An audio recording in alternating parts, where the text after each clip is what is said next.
General Franco would be so proud of modern Spain, acting more like his fascist dictatorship.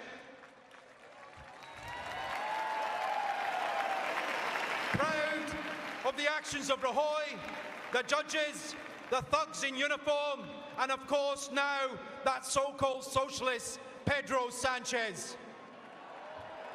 To Catalonia, I say, you have the mandate, you have the ideas, the dreams, the people power, and you are on the right side of history.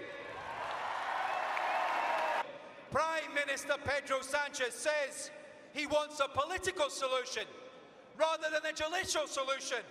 I would ask Sanchez, if a gangster walks into his house, takes his children hostage, holds a gun to their heads, and then asks him as a father to negotiate with a gangster, is that peaceful resolution or is that blackmail?